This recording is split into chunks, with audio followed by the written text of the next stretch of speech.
राजपथ के मुसाफिर अगर जनपथ पर जनता जनार्दन के सामने लोकतंत्र के महापर्व के गीत गाएं तो इससे बेहतरीन नजारा एक सफल लोकतंत्र के लिए भला क्या हो सकता है। ऐसा ही नजारा दरअसल दिख रहा है मध्य प्रदेश में चल रहे विधानसभा चुनाव के संग्राम में।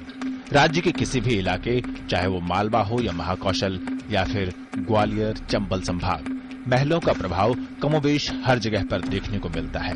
पहले भी विजयराजे सिंधिया स्वतंत्र पार्टी से लेकर भाजपा में शामिल होने तक एक कद्दावर नेता के रूप में जाने जाते रहे, तो वहीं सिंधिया घराने के ही माधवराव सिंधिया कांग्रेस के बड़े नेताओं में शुमार किए जाते रहे। कांग्रेस में वर्तमान पीढ़ी में दिग्विजय सिंह और ज्योतिरादित्य सिंधिया भी महलों से ही आते हैं। लिहाजा राज्य में इस बार हो रहे चुनावी समर में भी विभिन्न दलों ने 12 ऐसे प्रत्याशियों को अपना उम्मीदवार बनाया है जो रियासतों से जुड़े हैं। राज्य के राघोगढ़ रियासत के वारिस और पूर्व मुख्यमंत्री दिग्विजय सिंह के पुत्र जयवर्धन सिंह को कांग्रेस ने इसी सीट से अपना उम्मीदवार बनाया है। दूसरी तरफ ग्वालियर की वर्तमान सांसद और सिंधिया घराने से जुड़ी यशोधरा राजे सिंधिया को भाजपा ने शिवपुरी सीट पर अपना प्रत्याशी बनाया है। दिग्विजय सिंह के ही रिश्तेदार और खिलचीपुर राजघराने से ताल्लुक रखने वाले प्रियव्रत सिंह को कांग्रेस ने इसे सीट पर टिकट दिया है। कट्ठी बाढ़ रियासत से ताल्लुक रखने वाले कुंवर विजय शाह को हरसूद और उनके भाई संजय शाह को पार्टी ने तिमरानी सीट से टिकट दिया है। इसके अलावा भाजपा ने पूर्व रियासतों से ताल्लुक रखने वाली माया सिंह को ग्वालियर पूर्व से, दिव्य राजा सिंह को सिरमौर से, तुकोजी राव पवार को देवास से, तो हर्ष कुमार सिंह को रामपुर बाघेलन से टिकट दिया है।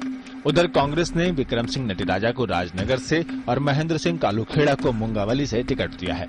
निश्चित तौर पर मध्य प्रदेश भी उन राज्यों में से जहां बहुत बड़े बड़े राजघराने थे, ग्वालियर से लेकर मालवा तक, भोपाल के नवाब का परिवार, इस तरह जो लोग राजनीति की धारा में शामिल हुए वे आज भी प्रभावी हैं। यूं तो पूरे ग्वालियर संभाग में राजघरानों का दखल चुनाव में किसी न किसी रूप में हमेशा देखा जाता रहा है।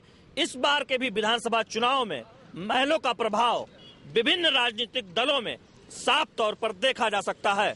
राजघरानों की ये लड़ाई ग्वालियर संभाग के शिवपुर में और भी दिलचस्प मोड़ पर पहुंच गई है, जहां शिवपुरी से भाजपा के टिकट पर चुनाव लड़ने वाली यशोधरा राजे सिंधिया के खिलाफ कांग्रेस के चुनाव अभियान समिति के मुखिया ज्योतिरादित्य सिंधिया जमकर चुनाव प्रचार कर रहे हैं। हर व्यक्ति का अपने अपने जो जिस दल में होता है उस दल के प्रति समर्पण का भाव होता है।